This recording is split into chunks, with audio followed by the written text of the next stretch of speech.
હવે આપણે સોનાની વાત કરી લઈએ તો ડોલર ઇન્ડેક્સમાં રિકવરી આવતા કોમેક્સ ઉપર સોનામાં ઉપલા સ્તરેથી દબાણ બન્યું તેમ છતાં કિંમતો $3420 આસપાસ કોમેક્સ ઉપર જોવા મળી રહી છે અને સ્થાનિક બજારમાં આપણે કિંમતોની વાત કરીએ તો સોનાની કિંમતો 1 લાખને પાર પહોંચતી જોવા મળી રહી છે. તો અહીં આગળ EU અને US વચ્ચે ટ્રેડ ડીલને લઈને અનિશ્ચિતતાને કારણે સોનામાં ફરી સેફ હેવનનો સપોર્ટ જોવા મળી રહ્યો છે. ભાવિકજી, સોનાને કેટલો સેફ હેવનનો સપોર્ટ આજે ટ્રેડ ડીલને લઈને હજી અમુક ટ્રેડ ડીલો અનાઉન્સ થતી જાય છે અને હજી અમુક જગ્યાએ અનિશ્ચિતતા છે. કઈ રીતે સોના ઉપર ઇમ્પેક્ટ તમે જોઈ રહ્યા છો? જે રીતે આપણે જોઈ રહ્યા છે કે 3500 સુધી કોમેક્સ ઉપર કદાચ હવે સોનું પહોંચવાના પ્રયાસ કરી રહ્યું છે. ભારતીય બજારમાં અત્યાર સુધી તો આપણે 1 લાખના સ્તરને સસ્ટેન થતા જોઈ રહ્યા છે. તો સોનામાં આપની કઈ રીતની સલાહ બનશે? ઇનફેક્ટ $3380-3400 જે હર્ડલ હતું એ સોનાએ બ્રેક કર્યું છે. અને જેમ તમે કીધું કે હજી પણ ટ્રેડ ડીલની આપણે અનસર્ટનિટી જોઈએ તે ઘણી છે. જેમ યુરોપ જોડે છે, હાલ અત્યારના જાપાન જોડે યુએસએ કીધું છે કે ટ્રેડ ડીલ થઈ ચૂકી છે અને 25%ના બદલે 50% રેસિપ્રોકલ ટેરિફ નાખવાના છે, જે થોડુંક માર્કેટ માટે સારું છે. બટ અહીંયા ફેડના ઉપરનું પણ અત્યારના ક્વેશ્ચન માર્ક છે કે ફેડની ઇન્ડિપેન્ડન્સ રહેશે કે નહીં. કારણ કે આપણે લાસ્ટ વીક પણ જોયું હતું અને આ વીક પણ જોયું હતું કે જ્યાં સ્ટેટમેન્ટ આવી રહ્યા છે કે ડોનાલ્ડ ટ્રમ્પ છે એ ફેડના ચેરમેન જે છે એને કાઢવાની વાત કરી રહ્યો છે. અને નેક્સ્ટ વીક આપણે જોઈએ તો ફેડની બેઠક પણ છે, એટલે સ્ટેટમેન્ટ આવવાના છે, એ બધું બહુ જ ઇમ્પોર્ટન્ટ છે. એટલે અત્યારના ઘણી બધી અનસર્ટનિટી છે, ખાસ કરીને ફેડની તરફથી ટ્રેડ ટેરિફની તરફથી, જેના લીધે રિસ્ક ઓફ માર્કેટ અત્યારના સિનારીઓ ચાલી રહ્યો છે. એટલે સેફ હેવન બાઇંગ ગોલ્ડ અને સિલ્વરમાં જોવા મળી રહી છે. અને 3400ની ઉપર સસ્ટેન કરી રહ્યો છે. આપણે ત્યાં 1 લાખની ઉપર સસ્ટેન કરી રહ્યો છે. દેટ મીન્સ કે અહીંયાથી જે સેલર્સ જે છે થોડાક વીક છે અને બાર જે છે હજી પણ એક્ટિવ છે. આઈ થિંક બાર ઇન્ડેક્સની સ્ટ્રેટેજી રાખવી છે. હજી પણ શોર્ટ થોડુંક એવોઇડ કરવું જોઈએ, કારણ કે ઓવરઓલ પોઝિશન આપણને લાગી રહ્યું છે કે ખાસી એવી સ્ટ્રોંગ હજી પણ અહીંયાથી થઈ શકે છે. ખાસ કરીને રિટેલ આપણે જોઈએ તો રિટેલ પાર્ટિસિપન્ટ્સનું હજી પણ શોર્ટ પોઝિશન્સ છે, એટલે એ પણ કવર આઉટ થઈ શકે છે. અને વીક હેન્ડ છે એ જનરલી નીકળી જતા હોય છે લોંગ હેન્ડની સામે.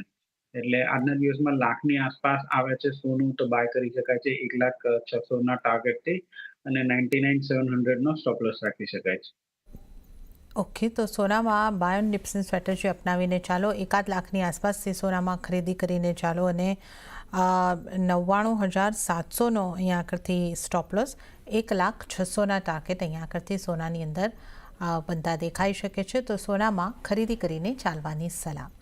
તો હવે આપણે 1 લાખ રૂપિયાની ઉપરના સોનાની સ્ટ્રેટેજીની પણ વાત કરી અને ચાંદીની વાત કરી લઈએ તો ચાંદીમાં તેજી આગળ વધતા દેખાઈ રહી છે અને કિંમતો 14 વર્ષના ઉપલા સ્તરની પાસે વૈશ્વિક બજારમાં પહોંચી છે. કિંમતો $39 પાર પહોંચતી જોવા મળી છે.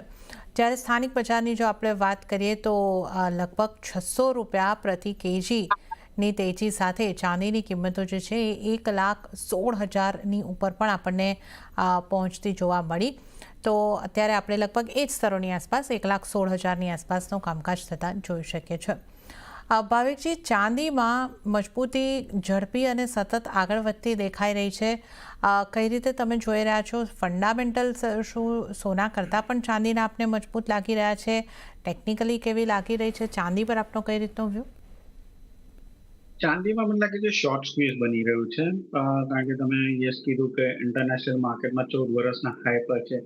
એમસેક્સમાં આપણે જોઈએ તો લાઈફ ટાઈમ હાઈ ઉપર છે, અને શોર્ટ પોઝિશન જોઈએ તો ઘણી બધી શોર્ટ પોઝિશન છે. ઇનફેક્ટ અત્યારના તમે કોઈ પણ ટ્રેડર્સને પૂછશો તો એ શોર્ટ પોઝિશન હશે, અહીંયા હાર્ડલી કોઈની લોંગ પોઝિશન હશે. અને જે લીઝ રેટ છે એ 6% ઉપર થઈ ગયા છે. લીઝ રેટ એટલે જે તમે ચાંદી આપો છો એની સામે જે વ્યાજ લો છો એ 6% થઈ ગયું છે. જાન્યુઆરીમાં આપણે જોયું હતું, જનરલી એન્ડ ઓફ જાન્યુઆરીમાં લીઝ રેટ 6% થયો હતો. એના પછી ફેબ્રુઆરી માર્ચમાં આપણે પ્રાઇસીસ હાઈ જોવા મળ્યું હતું. એના પછી ફરીથી લીઝ રેટ નિયરલી 0% થઈ ગયું છે. હવે 6% પાછું થયું છે.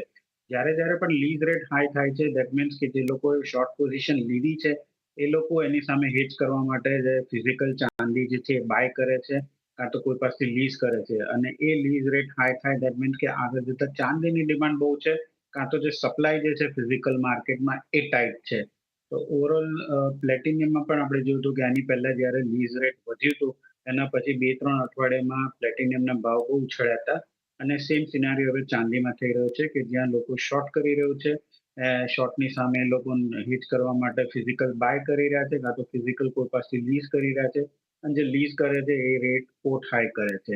એટલે આ ફેક્ટરના લીધે મને લાગે છે કે ચાંદી હજી પણ તેજી થઈ શકે છે, હજી પણ લોકોની શોર્ટ પોઝિશન નીકળી શકે છે અને ઓવરઓલ અહીંયાથી 1,18,000 સુધીના લેવલ્સ પણ આપણને જોવા મળી શકે છે.